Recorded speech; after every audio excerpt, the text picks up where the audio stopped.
Welcome to the Enthusiast Gaming Podcast, where today we're going to be discussing the current state of the retro video game market. This is something that Wes and I love to look at from time to time. It's been quite a while since we've done one, so we figured, why the hell not? Let's do one now.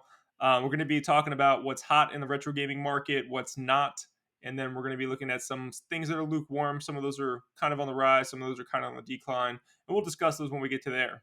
But starting out first, we wanted to just give you guys an overarching view of how we feel the retro gaming market is. So we're going to be discussing, where our collections are at. We're going to be taking a look at those. We're going to be talking about stuff that's changing the market a little bit, like GameStop Retro. So I hope you're looking forward to all those things. Before we hop right into that, I just want to mention very briefly, please consider going to support us on Patreon if you like what you hear today. Patreon.com/nerdenthusiast is where you can go to do that. You can support us for as little as $1 a month, just like Bernardo did. Shout out to you, sir. Thank you, Bernardo, for your support this month. Thanks, Bernardo. We really appreciate everything you guys do. Absolutely. And you guys can get ad-free content over there, so don't forget about that.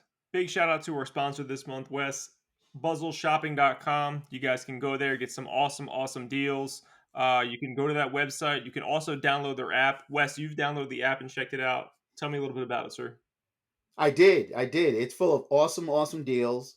For example, I'm looking at the app now. You can get a pair of Adidas men's light racing sneaker, which is normally $40, but you get it through Buzzle, $29.75.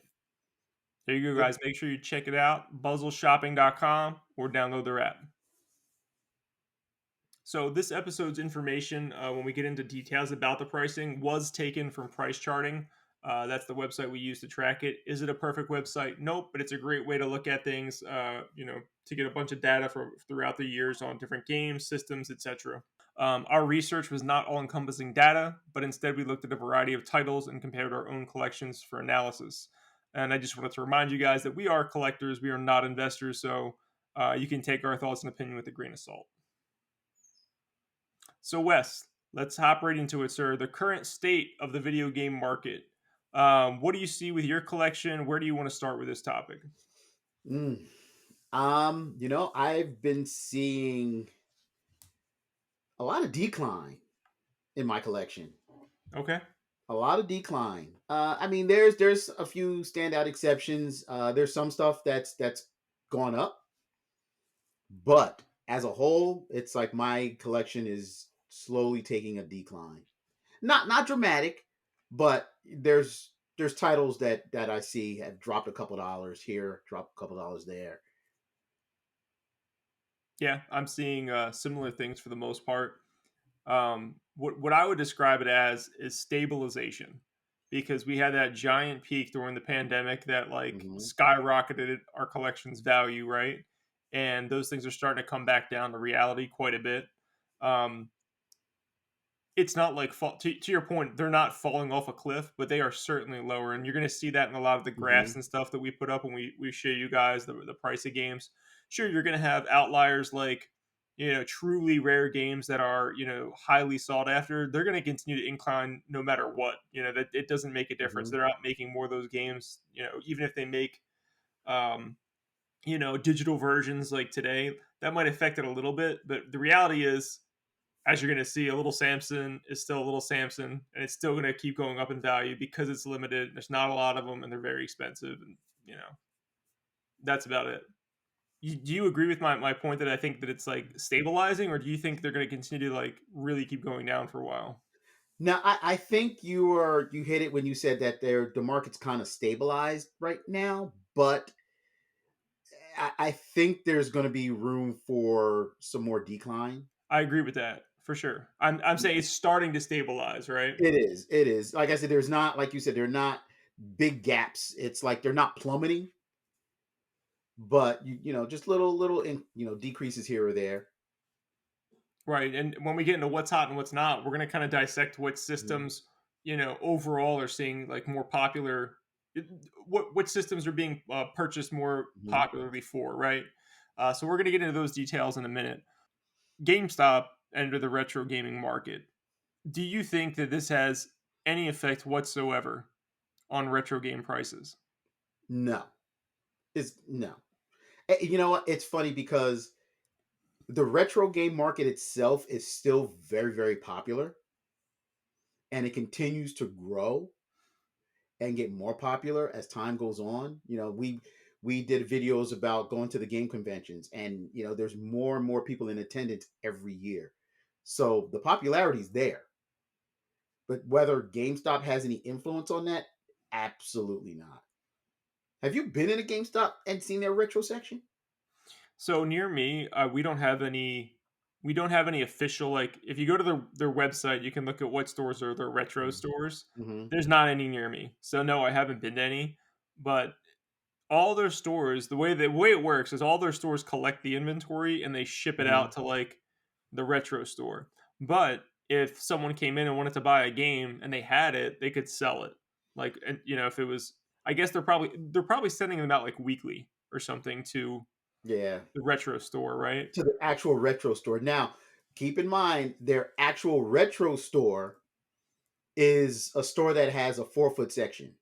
So it's not an entire store full of retro games. It's a little Right. skinny. It's a little skinny section in the corner with retro games. Right. It's not like a real retro video game store. It's a small section inside of a regular GameStop. Mhm. You wouldn't even know it was a retro one if you didn't even look it up on the internet. You'd have no idea if you just walked in there. Um, but yeah, so kind of going back to what you said, I think right now it has very little effect on the market. You can get some great deals there, You can. but it, not usually. Like you're gonna spend so much time looking, like it's not even worth it. And the area you live in matters greatly, right? Some YouTubers I watch and stuff, they're Hmm. from like other areas. There's nothing Hmm. where I live. Nothing. So I mean, if you live in the right areas, I'm sure it's great, but it's not much out here. I don't see it changing much. I don't see it greatly affecting things unless GameStop is to take it really seriously and start like buying out retro stores inventory and like Hmm. doing giant like bulk purchases off of eBay and just buying whatever they can. I don't really see them changing the market that much. Yeah, I agree. It's still just GameStop that sells retro games, I guess. Yeah, and they sell knockoffs half the time too, right? Like how many fake Pokemons probably exist there? I'm sure tons. And it's just not to be a GameStop basher because we No, all we all work there, but it's like they're trying so hard to stay relevant. Now they're doing trading cards, and yeah, trading cards. That's true. they're sending cards out to be graded, and they have like giant walls dedicated to just trading cards, and they're pulling, they're pulling, but The funny thing is, they could survive off of games alone if they just did it mhm, correctly. Like there is a path for them. It's not mhm, like they're never going to be as big as they once were, first of all. But there's a path for them to exist if they made correct choices that made mhm, sense. I just want someone there to like look at the name of the store and think about what their branding is. mhm. If you're going to keep doing all this weird stuff like trading cards, maybe change the name. Yeah, where's the game? Right. If you want to continue to be GameStop, maybe just focus on that again and change the way that your businesses Mhm. operate. But I don't work there. No one's going to listen to me. No one listened to me when I worked there. So it doesn't make a difference, right? Who cares? Who cares what I say? No one. Anyway.